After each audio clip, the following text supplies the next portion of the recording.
Il est 22 h, bienvenue à vous tous dans cette nouvelle édition. Voici les principaux titres.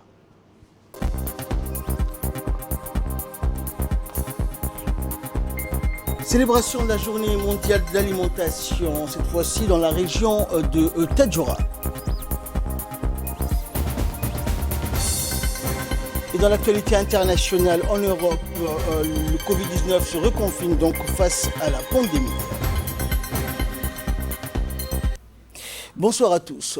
Dans le cadre de la célébration de la journée mondiale de l'alimentation, le ministre de l'Agriculture, Mohamed Ahmed Awale, s'est rendu hier dans la région de Tadjoura pour constater les activités des coopératives de pêche de la zone côtière et une ferme modèle à Douloul qui participe donc activement à la production alimentaire et capable d'engager la transition vers des systèmes alimentaires résilients et durables. La ferme agropastorale de Douloul est un modèle de réussite dans l'agropastoralisme qui combine grâce à la sécurité de l'eau, les activités agricoles avec l'élevage. La délégation donc a débuté sa visite par la coopérative de pêche du Goubet qui, avec le soutien du ministère de l'Agriculture, a lancé la production de poissons et dans ce secteur où la population est tournée exclusivement vers l'élevage à défaut du commerce du sel. Pour encourager ces jeunes pêcheurs, les programmes Prarev et Prodermo ont réalisé une unité de fabrique de glace en filtrant l'eau de mer avec une production de 750 kg par jour. La disponibilité des glaces a beaucoup facilité les activités des pêcheurs qui peuvent désormais écouler leurs produits avec ce nouveau système de conservation qui permet de conserver donc le poisson à long terme. Le ministre de l'Agriculture a félicité les pêcheurs du Goubet qui ne ménagent donc aucun effort pour développer leurs activités et sont capables de capturer donc les poissons nobles à Goubet, une première. Un responsable de la coopérative de Goubet a remercié le ministre de l'Agriculture pour le soutien et a émis la volonté d'extendre donc ces activités de tourisme très favorables avec la proximité d'un centre touristique et du port du Goubet. Après la visite de l'unité de production de glace au Goubet au profit des pêcheurs, le ministre de l'Agriculture a souligné dans une interview qu'il nous a accordée que les pêcheurs du Goubet ont cassé donc les préjugés et ont réussi à capturer les poissons nobles avec l'unité de fabrique de glace. Ils ont désormais l'opportunité de renforcer leurs activités et améliorer leurs conditions de vie. On écoute le ministre. Je suis impressionné, même si j'ai 40 ans d'expérience, voir au Goubet à 400 mètres de profondeur, on nous a tous dit que le poisson ici, c'est un poisson du type hibou, l'oiseau comme le hibou. Il a de gros yeux, il vit en profondeur. Comme le soleil ne pénètre pas au fin fond jusqu'à 300 mètres, Dieu leur a donné de gros yeux pour voir. Mais on ne nous a jamais dit qu'on peut ici faire de la pêche artisanale en capturant des thazards, des dorades, des mérous, du rouget, les meilleurs poissons, ce qu'on appelle les poissons nobles. Et je suis vraiment satisfait du jeune pêcheur qui fait chaque jour des captures et qui envoie jusqu'à Djibouti par le véhicule qui passe ici, le transport qui passe ici. La coopérative est équipée aujourd'hui de 2 embarcations, l'un acheté dans le cadre du projet Prarev et Prodermo, avec bien entendu derrière moi le bâtiment de fabrique de glace bien équipé avec panneaux solaires et qui fonctionne correctement. Donc c'est à côté, il y a les centres touristiques.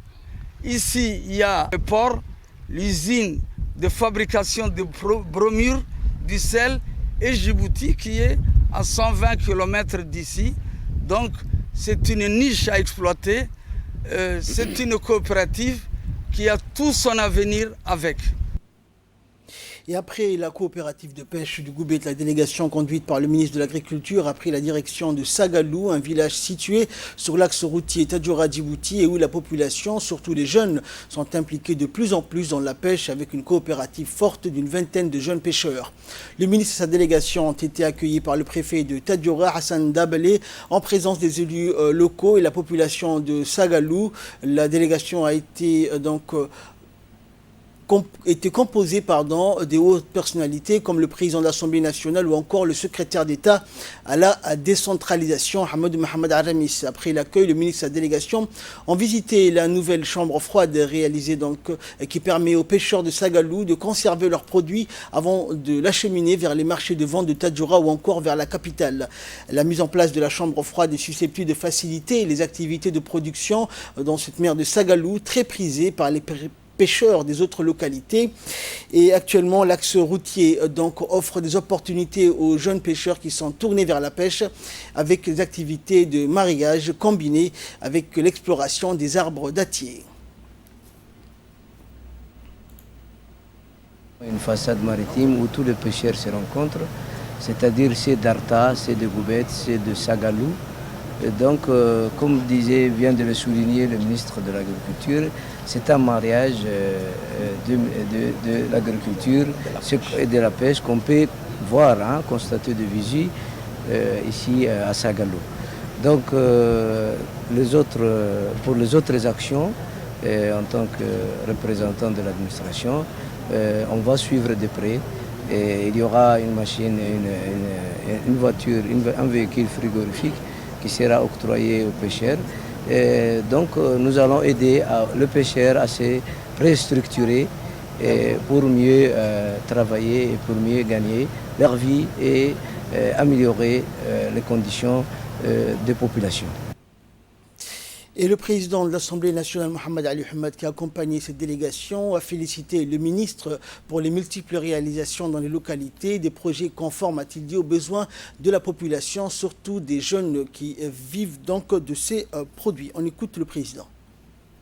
Je tiens donc à féliciter le ministre de l'Agriculture pour ces différentes réalisations qu'il vient de réaliser, notamment à Goubet, à Sagalou et à Tadjoura.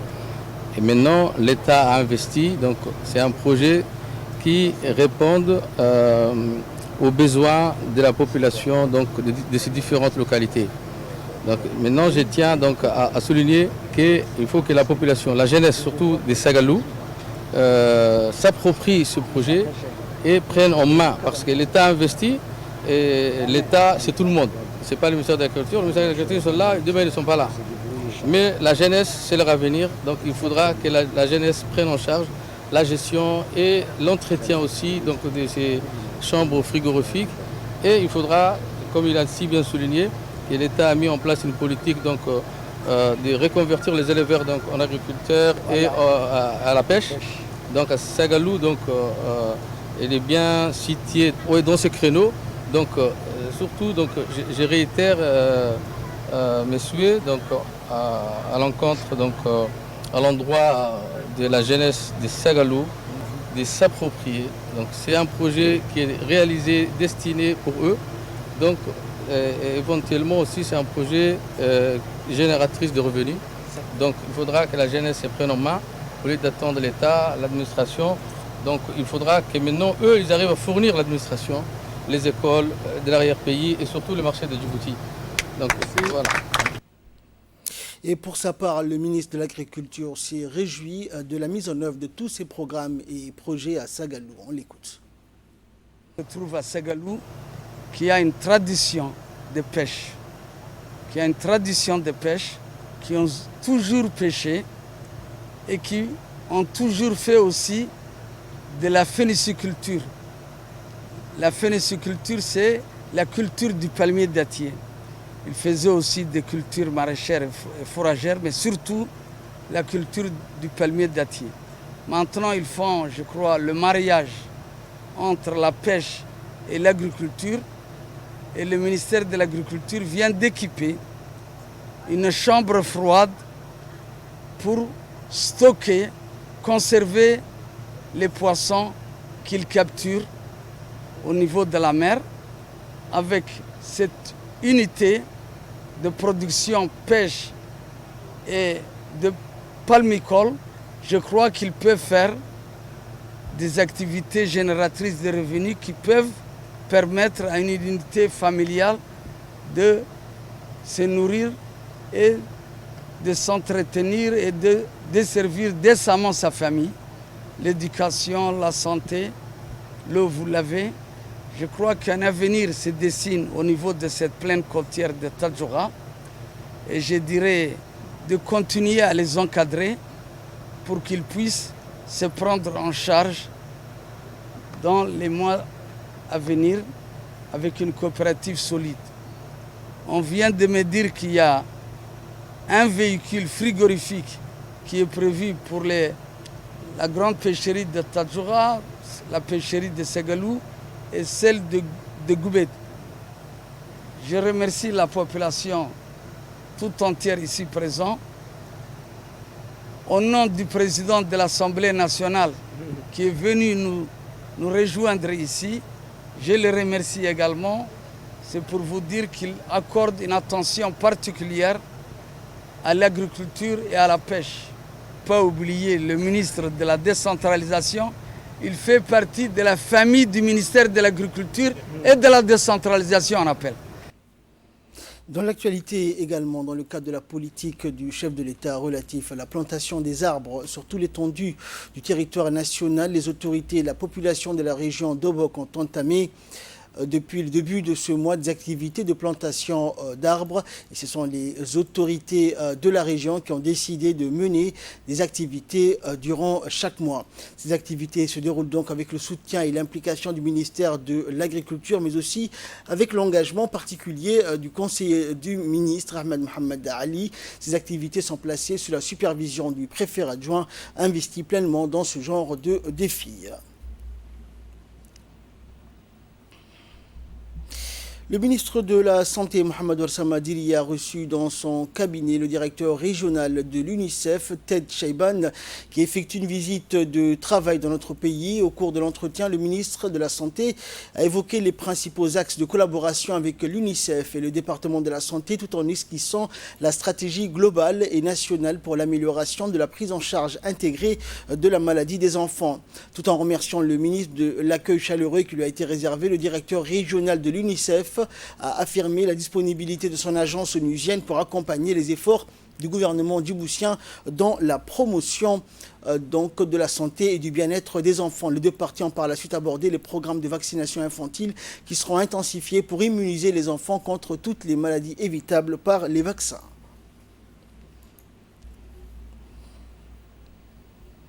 Et le directeur régional de l'UNICEF a été par la suite reçu par la ministre des Affaires sociales et de Solidarité, Mouna Ousmane Aden. C'était ce matin. L'UNICEF donc était accompagné de la représentante de l'UNICEF à Djibouti, Melva Johnson.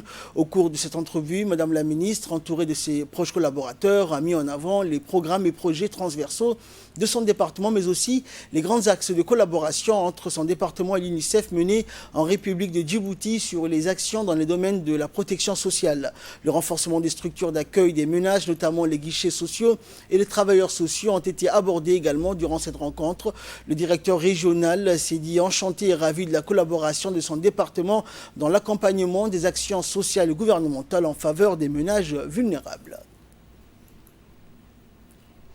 Sous la présidence de la députée Kaltoum Farah Saïd, la commission de la législation et de l'administration générale et des droits humains s'est réunie aujourd'hui pour analyser le projet de loi portant pluralisme politique lors des campagnes électorales et modifiant certaines dispositions de la loi organique relative aux élections. Outre la présence de nombreux députés non membres, cette séance de la commission s'est déroulée principalement avec la participation du ministre de la Communication chargé des postes et des télécommunications, Redouane Abdillahi Bahdon. Et après un dialogue autour des thématiques connexes aux objectifs poursuivis par la réforme projetée, les membres de la commission des lois ont exprimé leur vote favorable pour la transmission de la disposition précitée en plénière pour adoption avec amendement. Et ce communiqué qui nous parvient de la direction générale du Diwan des biens WARF et qui demande aux entreprises publiques et privées qui enregistrent un retard de paiement des cotisations WARF et cimetières de régulariser leur situation en procédant au versement de la totalité des sommes dues. Le Diwan des biens WARF tient à rappeler que le respect du versement des cotisations WARF et cimetières prélevées chaque mois sur les salaires des employés est impératif. Toujours en nouvelle du pays, dans le cadre de la participation de la vision 2035, dont l'ambition est de tripler le revenu par tête et réduire la pauvreté, le réseau RNDS a procédé ce matin au lancement de la création de la Caisse de la solidarité du quartier Cheikh Moussa. Et dans cette perspective, le réseau RNDS a signé une convention de partenariat avec la mairie de Djibouti pour promouvoir son initiative à 3 étoiles composée dans chaque quartier, une caisse de solidarité, une banque alimentaire et un bureau de matériel. L'objectif étant de réduire la pauvreté et aussi réduire le taux de chômage. À travers cette caisse de solidarité, la population du quartier Cheikh Moussa, les plus démunis surtout, vont bénéficier d'une aide pour améliorer leurs conditions de vie, le développement du quartier.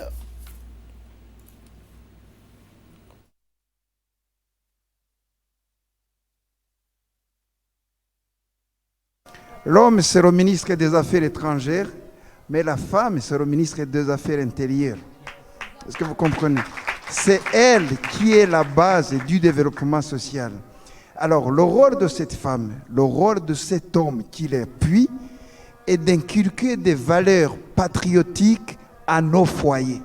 Ça veut dire à nos enfants, à notre famille, et c'est à partir de ce foyer que naîtra des idées patriotiques, des idées de développement. Le petit foyer, il est bordé par d'autres foyers. Il y a la rue. Et quand il y a une rue, vous êtes déjà une communauté. Est-ce que vous comprenez? Une communauté, ça veut dire un ensemble d'hommes organisés. Alors, cette communauté organisée va exprimer ses vœux, va faire un plan bien sûr du foyer, qui sera raffiné par des responsables, par des experts, et c'est de ce développement que va naître. C'est un très grand honneur pour moi de participer à cette cérémonie. Caisse de solidarité me rappelle 2 expressions chinoises. L'union fait la force et la détermination de tous fait la force. Nous serons plus forts si nous sommes unis, tous unis dans une famille unie et solidaire. Dans les petites micro-entreprises appartenant au quartier, chacun est actionnaire. Chacun va travailler plus fort parce que ce n'est pas pour intérêt des autres personnes, c'est pour nous-mêmes. Je suis là, je serai très content de pouvoir faire tous mes efforts à travailler ensemble avec vous pour la vision 2035. Et enfin, pour clore l'actualité nationale, dans le cadre de ses activités caritatives, l'association Karma Karan a organisé hier une nouvelle journée de solidarité au profit des habitants de Galafi, un village frontalier situé sur le corridor djibouto-éthiopien à 108 km du chef-lieu de la région de Dikil. Cette journée de solidarité portant manifeste la distribution et remise d'un don de matériel composé de produits sanitaires contre la Covid-19 et les grippes saisonnières, distribution des moustiquaires contre les paludismes et les maladies vectorielles, ainsi que des équipements sportifs. De plus, pour soulager les familles dans leurs dépenses en cette nouvelle rentrée scolaire, un lot important de kits de fournitures scolaires pour les écoliers a été donc remis au président de l'association Karma Karan et aux notables de la localité de Galafi.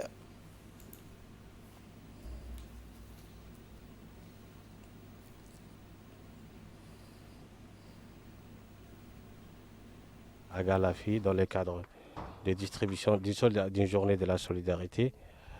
Nous avions fait déjà ces journées à Yoboki, à Gourabous, à Daguerou. Aujourd'hui, c'est le tour des Galafi. Donc nous avions distribué des moustiquaires, 200 moustiquaires pour 200 familles, le matériel sanitaire pour lutter contre le Covid-19 et les moustiquaires pour lutter contre les paludismes. Ainsi des kits scolaires pour soulager les dépenses scolaires des familles, des ménages. Nous remercions particulièrement la première dame de la République, présidente de l'INFD, Mme Khadra Haït. Et aussi, nous remercions directement à la ministre de la Femme et de la Famille, Moumina Hamad Hassan, qui nous a octroyé qui nous a donné un moyen précieux, très précieux, des soutiens très précieux. Nous remercions également les préfectures de Dikil le conseil régional de Dekil et tous ceux qui ont contribué de loin ou de près. Et merci. Et là, nous passons à l'actualité internationale. Parlant Covid, l'Europe se reconfine face à la pandémie. Les nouvelles infections au coronavirus dans le monde ont dépassé ce week-end les 400 000, un record quotidien qui intervient alors que l'Europe renforce ses mesures de restriction face à une nouvelle vague épidémique. Le continent européen est devenu ces dernières semaines l'épicentre de la pandémie de Covid-19 avec 140 000 nouveaux cas journaliers recensés en moyenne. Dans son ensemble, l'Europe enregistre plus de nouvelles infections quotidiennes que l'Inde, le Brésil et les États-Unis réunis. Sur 100 infections recensées dans le monde, 34 le sont dans les pays européens. L'Europe signale actuellement 1 million de nouvelles infections environ tous les 9 jours et enregistre plus de 6,3 millions de cas depuis le début de la pandémie. La France est le pays d'Europe où la moyenne des nouveaux cas sur 7 jours est la plus élevée avec 19 425 infections par jour, suivi du Royaume-Uni, de la Russie, de l'Espagne et des Pays-Bas dans les pays européens les plus touchés. Et pour endiguer cette deuxième vague épidémique et éviter une saturation des hôpitaux, notamment dans les services de réanimation, un couvre-feu est entré en vigueur vendredi à minuit en Île-de-France et dans 8 métropoles françaises. C'est la fin de ce journal. Merci de l'avoir suivi. Excellente soirée sur Télé Djibouti.